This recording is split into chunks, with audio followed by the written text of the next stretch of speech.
What's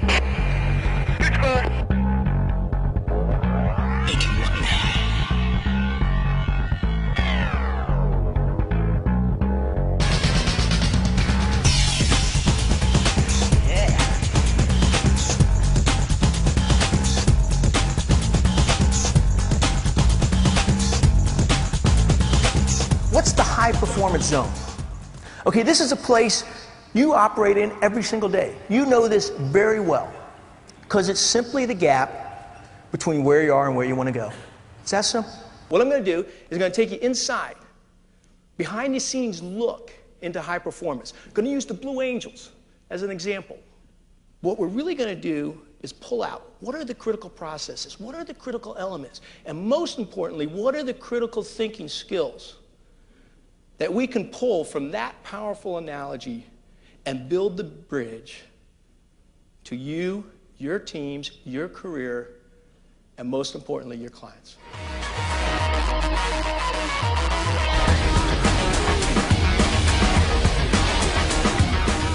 So here's the tool. It's called the Diamond Performance Model. So here's the diamonds. Belief levels, brief, contracts, debrief. But what I'm going to do is I'm going to break each one of these down.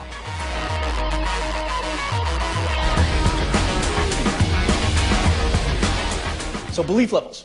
There's a concept, cognitive psychology. It goes like this. It says human beings, you and I, we don't perform at our full potential. We haven't done it in the past. Doesn't matter how good the operating group's numbers are. Doesn't matter how good your numbers are.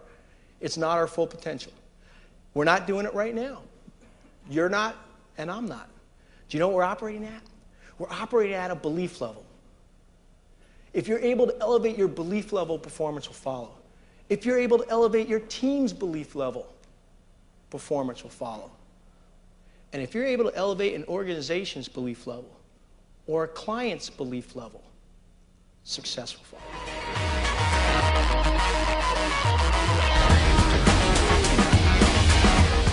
The brief, clarity, redefine, clarity in preparation, clarity in communication, and clarity in vision. Having the right center point. You're going to see this concept of visualization, how we prepare our minds before we go out there. It's not a new concept. You did it as a kid. I played football. I visualized all the time. But until I got into Blue Angels, I had no idea how to do it like you're about to see. And then how to turn it into business results or day-to-day results.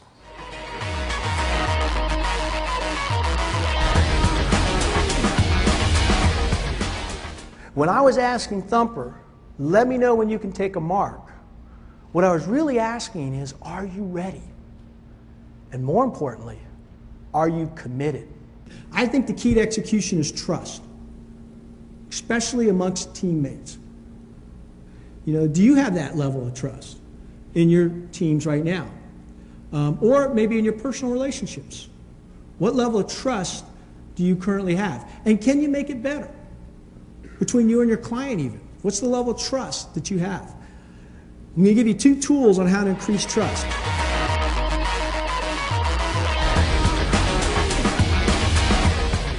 Did anybody catch the statement, though, that was made right before the glad to be here? It was fairly consistent. After somebody self-assessed their own performance, what did they say? I'll fix it. Glad to be here. I'll fix it. Glad to be here. First off is safe environment. Safe environment. What do I mean by that? We instituted a culture where it was okay to make mistakes. In fact, not only was it okay to make mistakes, you learned from them and you shared them because that's how you're going to grow and grow quickly.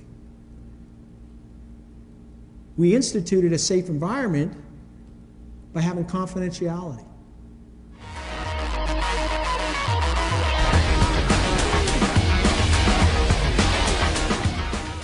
But notice the teamwork that was in that organization. How do you get people to come together like that? It was one word: respect. Respect for the individual. We actually did it. We respected every person on that team, no matter what their role was, whether they're in public affairs, supply, maintenance, or one of the pilots, we all respected each other for what they did. And we all came together as a team.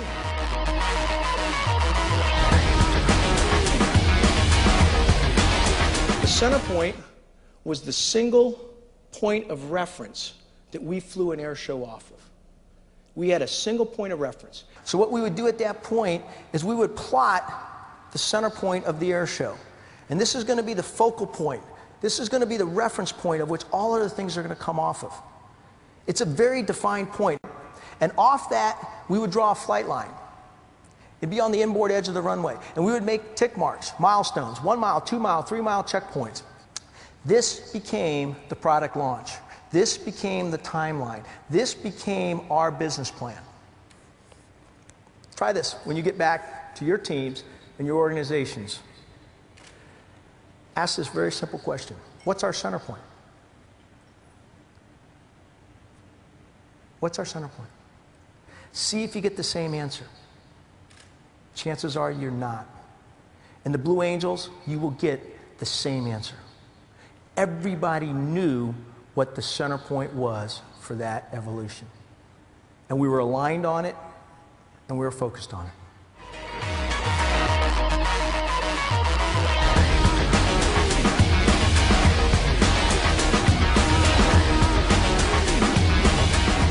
See, what glad to be here meant was being thankful.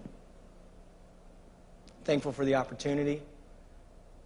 We cherished the opportunity to represent the Navy of the United States, the world. Actually, we had a purpose larger than self. Our purpose larger than self was ambassador.